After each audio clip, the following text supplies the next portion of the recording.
Well, now, as the cost of energy continues to increase, how are businesses faring? Well, today, the Department for Business, Energy and Industrial Strategy will be extending its scheme to provide relief for energy-intensive industries. Ministers said it will be extended for a further 3 years, this scheme, and its budget will be more than doubled.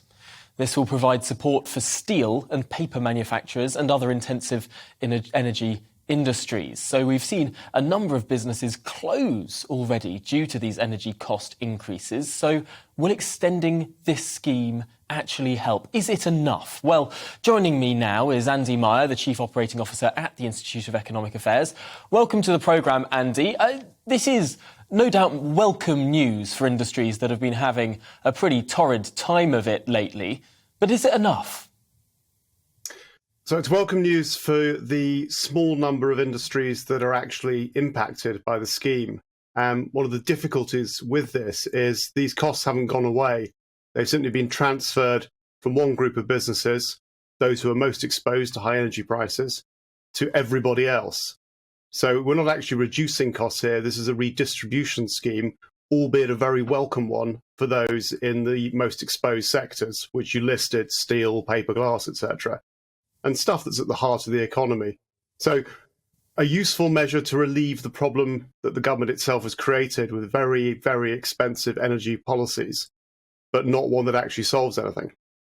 I suppose, yes, we're looking at the demand side problems when we really probably should be looking at the supply side. Although clearly it's not going to be any time soon that we're going to be able to bring down the cost of wholesale energy in this country. All of the different schemes, whether it's building nuclear power stations over the next decade or so, whether it's even starting up natural shale gas extraction onshore in this country, that could take years as well. Is there anything the government could do that would bring down the cost for businesses and consumers in short order? Well, you're right to say that the thing that's happened in the last year is the big rise in wholesale costs. So if we go back to 2020, then business bills were, broadly speaking, broken down into thirds. So a third on network costs, a third on wholesale costs, and a third on everything else. And the everything else is the bit the government has most control over, which is some of the very expensive climate schemes that it's imposed on bills to meet net zero targets.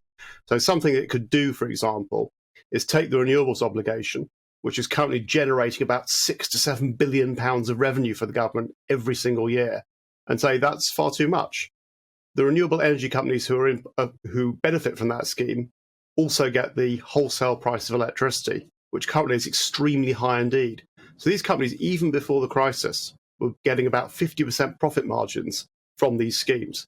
That's gone up. It's gone up to about 100 to 150% for this year, and you'll see that starting to filter through into their accounts. So it could take that money and say that's just far too much. We don't need to be paying you this bonus of the renewables obligation anymore. We will bring in primary legislation to reform it and get rid of it. And that would be a direct reduction in the cost of energy for everybody, benefiting the energy intensive industries as well. So they wouldn't need then these very complicated relief schemes.